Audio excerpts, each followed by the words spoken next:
Learning much more about the magistrate judge who signed off on the raid.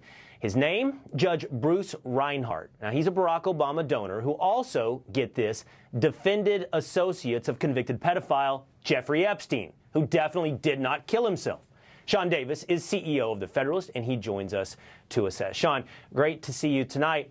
What a coincidence, Sean. Yeah, it is quite a coincidence, isn't it, that this deranged anti-Trump judge who quit his job as a federal prosecutor in the office literally investigating Jeffrey Epstein magically the next day started representing a bunch of Jeffrey Epstein's closest colleagues, including he set up his office in the exact same office suite in South Florida as Jeffrey Epstein's criminal defender himself. So, yeah, you just got to marvel at the coincidence there. Sean, what in your estimation, and we've talked about this with others, but you have reported on this deeply. You've reported on what we have talked about tonight, the permanent class in Washington. What in your estimation is the true motivation about what we watched happen last night? Well, I think it's a declaration of war against the American public, against the half of the country, if not more, that doesn't want to be ruled by a bunch of corrupt oligarchs.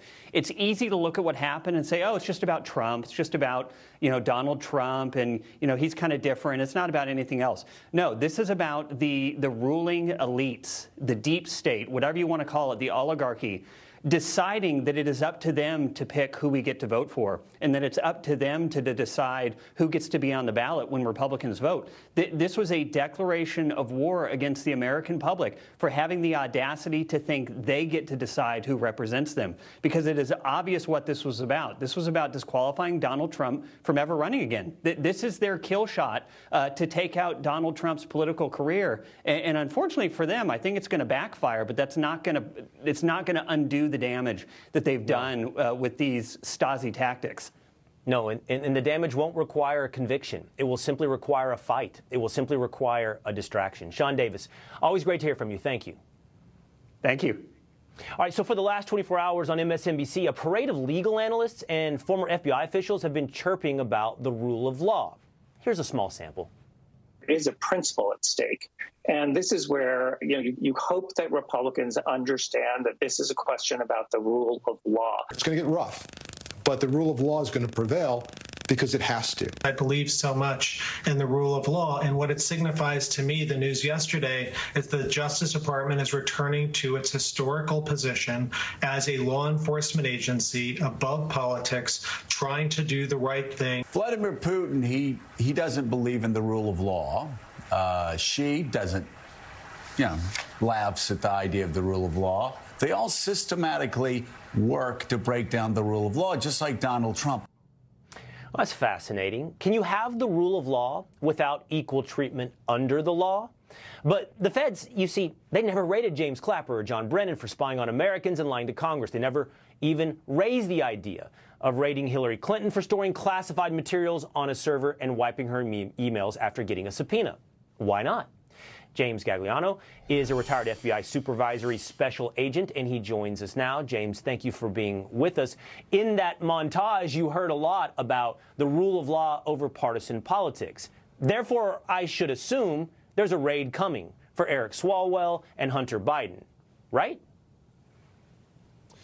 So, Will, the rule of law is not a bumper sticker, and I know that seems to be applied on everything today because people are gleeful that a person, a political figure that they dislike, is getting what they believe he has coming to them. The problem is what you laid out at the top of the show, disparate treatment. Start with General Flynn, the fact that the Logan Act was employed, enacted in 1799, never been prosecuted, yet the FBI and DOJ considered it. They ended up charging him and getting him to plead to 1001. That is lying to an FBI agent. 25 years in the FBI, and I'll tell you this, Will, I pleaded with U.S. attorneys to allow us to charge people for lying to the FBI, murderers, rapists, gangbangers, drug dealers. You know how many times in 25 years? 0. You talked about Hillary Clinton. Wow, what a different way to handle things. We took her at her word that bleach-bitted emails that were under subpoena, 30,000 of them disappeared. I know they were only related to yoga pants and working on details for her daughter's wedding. But they were under subpoena. And we took her at her word, and we didn't kick her door in Chappaqua, New York. Go to Comey. Director Comey, He's the #1 law enforcement agent in the land at the time. He leaks through a surrogate, not even on his own, to the New York Times memorandums that were FBI property. Federal Records Act, yeah, some of these were restricted, confidential, secret, could have been top secret, but he took it as on his own to do it. Will, that's the problem. The rule of law has to be applied equally, not disparately. So, therefore, why is it not? You have those 3 letters next to your name. The FBI is not the only corrupted federal institution. From the CDC, the NIH, the CIA, we could look at every American institution and wonder what has gone wrong. But your former institution is the one in the spotlight tonight. What is wrong, James, with the FBI? Will, it's a fair statement. Now, I'll push back on corrupt.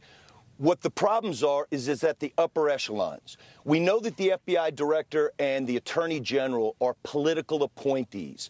The vast majority of FBI agents, there's 12,000, 36,000 employees in total, are good, decent people. They're working to follow the evidence bereft of fear or favor. It's the people at the top, Will. They got to go. You know, James, I will say this, in all optimism, I hope you are right. I do worry about a class of employees, perhaps at the higher levels of every federal institution, but a class of employees that remain no matter the party in power and whose primary purpose is for themselves to remain employed and in power. I hope, though, I'm optimistic that you are right. James Gagliano, thank you so much for being with us. Thanks for having me, Will.